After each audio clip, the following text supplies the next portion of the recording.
Good, good morning, everyone. Today we'll discuss about Indian monsoon. Okay, what is Indian monsoon? What are the phenomena? What is the phenomena of monsoon, and why it is important in Indian context? Apart from this, we'll discuss about the distribution of rainfall, uh, why some area get good amount of rainfall, why some area goes dry, and what are the factors basically behind this distribution of rainfall. Okay, and apart from that, we will discuss some allied issue associated with monsoon, like what other factors like periodical oscillation or southern oscillation, ENSO, El Nino, La Nino, and Indian Ocean dipole. How these phenomena also affect Indian monsoon. Okay. So before resuming, we all know that this topic is very particularly very important. From Indian context, its importance become even more because why? The reason is our agriculture system is heavily dependent on monsoon rainfall for the irrigation. Okay, around 68 to 70%. Okay, so which have ripple effect. If we have a good rainfall, then if we have a good rainfall, then we may harvest good crops. Okay, so harvest is good. People will have food, inflation will be in check. The rural economy will run, and which ultimately affect the Indian economy. Okay, so and apart from that, employment, the agriculture provides 65% of the people of population of the country employment directly or indirectly. Okay, so if these things goes well, then there will be less migration towards urban area, so less conflicts, and less pressure on urban amenities. So it will be easy for the government to govern and manage the resources. First thing, and second is disaster management. As we see that in south during southwest monsoon, some areas is under deluge or okay, deluge, and some areas under drought, which affects our environment, our biodiversity, our developed infrastructure. Okay, like for example, when rain comes, okay, when there is a drought, when there is a flood, okay, so it vanish with them, the whole infrastructure system developed. So it has a lot of loss of property and and the human, like biodiversity or environment. So it becomes even more important. And when it comes to planning, when we know the phenomena of understand when we know the phenomena of monsoon well, and we can predict in advance, predict in advance the amount of rainfall. In that way, then we can optimize our resources, our input, and consequently our output will be good. So all in all, the monsoon becomes very important because of these factors. Okay, so now I have created a sort of background that we can put in our mind while discussing the monsoon. Okay, so what is monsoon? Okay, what is monsoon? Monsoon is basically nothing. It's a seasonal change of wind. Seasonal change of wind. You have to underline this. Seasonal change of wind, which means before monsoon there is an established system, right? Okay. So what happened in winter season or other season? The wind flows from land towards the sea. Okay. As we all know that wind flows from high pressure to low pressure area. Okay, in summer season, there is high pressure over the land or the continent or Indian subcontinent per se. Okay, and wind flows from high pressure toward the sea. Sea has low pressure area or Indian Ocean. Okay, so but this system changes in summer during southwest monsoon, which is roughly between mid of the May and the September, last week of September. Okay, so which causes reversal of wind. Okay, why it is so? Because as we all know that there is more insolation, sun is shine vertically over the the Tropic of Cancer, or the adjacent latitude between 0 degree and 23.5 degree north. Okay, so it heats up the land intensely. So consequently, what happened? The temperature is high over the land. Okay, and which create low pressure over the land. Low pressure over the land and into the low pressure over the land vis-a-vis the ocean. Okay, so ocean will have the high pressure and low pressure. So the high pressure area invade the low pressure area, and this change the established wind system, right? And this particular phenomena is called monsoon. Okay, but there are different theories behind this phenomena of monsoon. First I discussed this, first I have already discussed, which was in geography parlance it is called classical theory or areal differentiation theory, differential heating theory. According to this theory, the sun shine vertical over the Tropic of Cancer, due to which a low pressure generate. Okay, low pressure generate vis-a-vis the Indian Ocean. Okay, it induces the wind from ocean towards the move towards the low pressure area, and this system of wind brings lots of moisture along with them, which further condense, create cloud and do precipitation and causes rainfall. Okay, this is the classical theory or differential heating theory. इसका मोटा मोटा ये कहना है कि भैया जब insolation होता है कि लैंड जो होता है उसकी स्पेसिफिक हीट कम होती है कंपैरिजन टू वाटर, तो वो जल्दी हीट हो जाता है like a hot pan. Okay, ज़्यादा गर्म हो जाता है, उसकी वजह से एक लो प्रेशर जनरेट होता है over the continent. And but जो स्पेसिफिक हीट ऑफ वाटर है वो धीरे धीरे गर्म होता है, तो उस पर वो कंपैरेटिवली उससे कम हॉट हो पाता है, तो इसलिए उसके ऊपर एक हाई प्रेशर होता है. तो टेम्परेचर और प्रेशर का इधर रिलेशन है. High pressure that means low temperature और vice versa.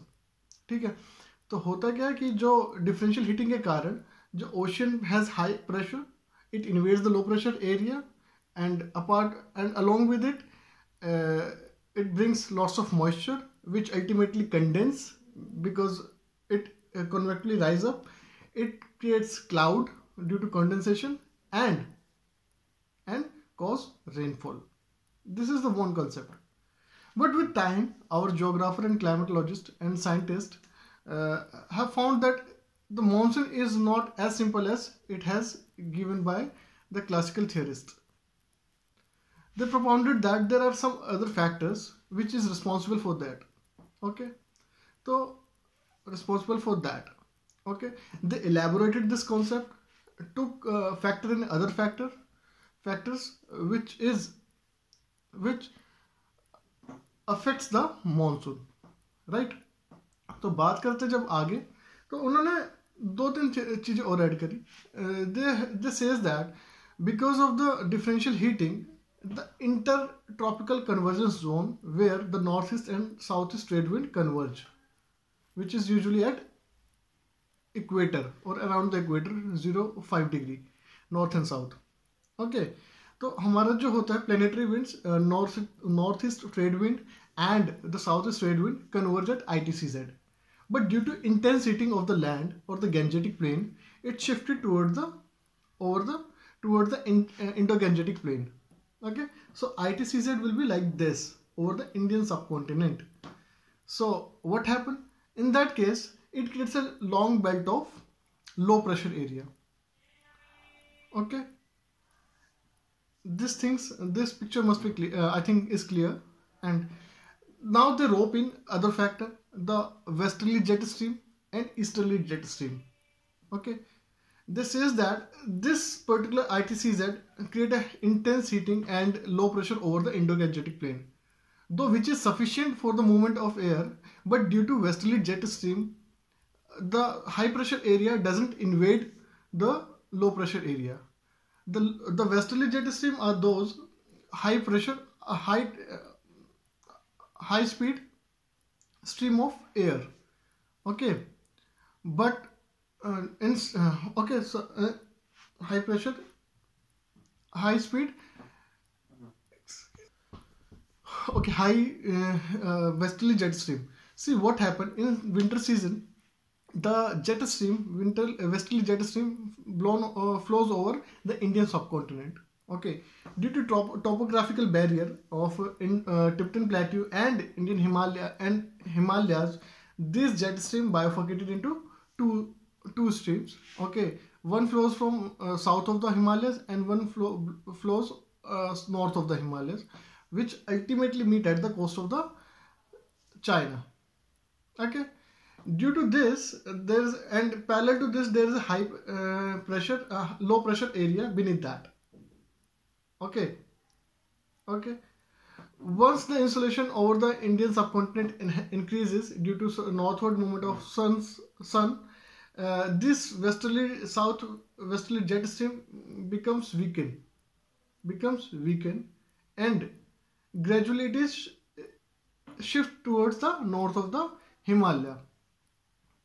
Meanwhile, the Tibetan Plateau, okay, which is also called roof of the earth, roof of the world, okay, gets intensely heated because there is no ice. As we know that there is a continent, it is a plateau. Okay, it has a hardened, thickened rock structure. It gets heated up. Okay, and because of intense heating, the air over it rises.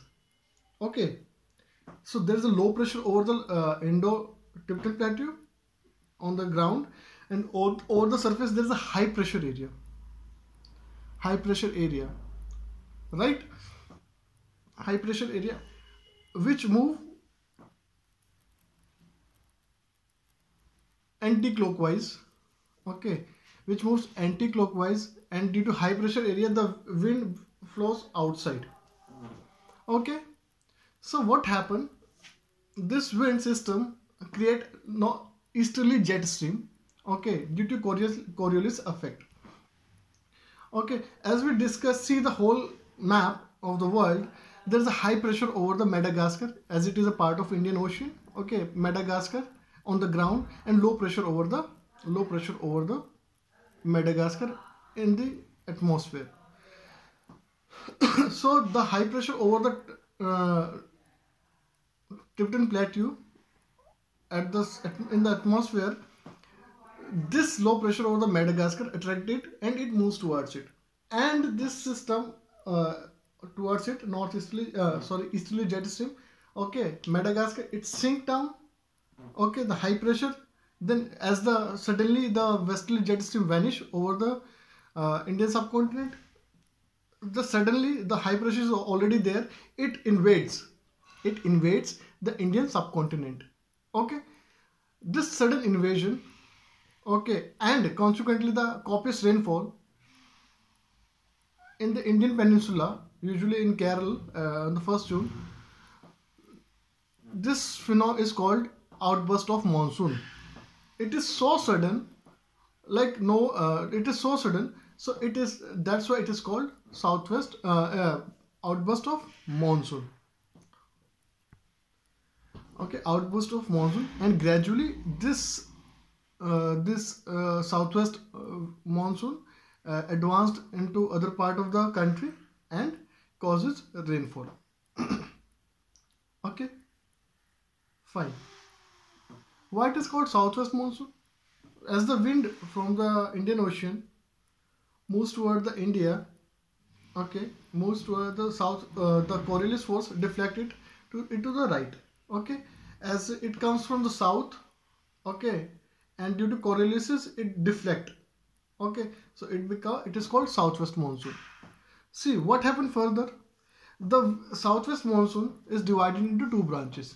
First is called Arabian branch and second is Bay of Bengal branch, right? First is Arabian branch, second is Bay of Bengal branch. Okay, so these branches further subdivided into different branches. First we talk about Arabian branch. See what happened. As we all know that Western Ghat is a continuous. Okay, wind system is not like a single stream. It is a system of stream, multiple streams. It hits the coastal area of Western Ghat. Okay, and due to the wind barrier, due to the barrier of the Western Ghat, it creates good amount of rainfall over the Western Ghat. Sometimes it exceeds 200 centimeter in some region. Okay, and more than 100 centimeter, 150 centimeter. Okay, this is first branch. Second branch invades the Narmada Tapi fault. Okay, so which causes rainfall in the Vindhyas region, fine, or central India. The third branch moves into Saurashtra Gujarat region. Okay, and move till Haryana and Himachal. Okay, which cause less amount of rainfall. The reason is what is the reason we will discuss about in the distribution of rainfall. Okay, the second branch, Bay of Bengal branch, is further divided into two branches.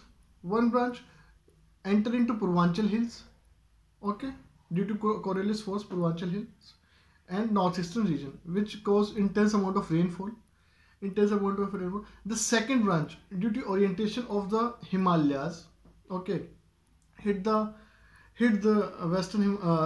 Himalayas, and due to its orientation it moves into the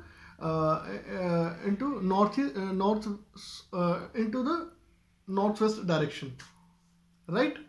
Northwest direction. I think the picture is clear. Due to as we know that Himalayas like this, it enters, it hit, and it due to the high barrier, it doesn't cross it. It moves like this and creates rainfall. Okay, as we see that the moisture content in the air decreases from Odisha towards Himachal. So the amount of rainfall reduces when we move from east to west. So that's why some states like Eastern Uttar Pradesh, Bihar, Bengal get good amount of rainfall from the same branch of Bay of Bengal. Bay of Bengal, okay, but the areas like Delhi, which barely get 75 centimeter rainfall, or Western Haryana and Punjab, these get less amount of rainfall, okay, due to the less moisture content. Okay, I think the picture is clear up to that. Rest of the thing we will discuss in our next session. I hope you understand. For any query, please mention. Please mention in the comment section, and I hope we'll try it our best, and I promise you we'll try our best to revert it back to you. Thank you. Good day.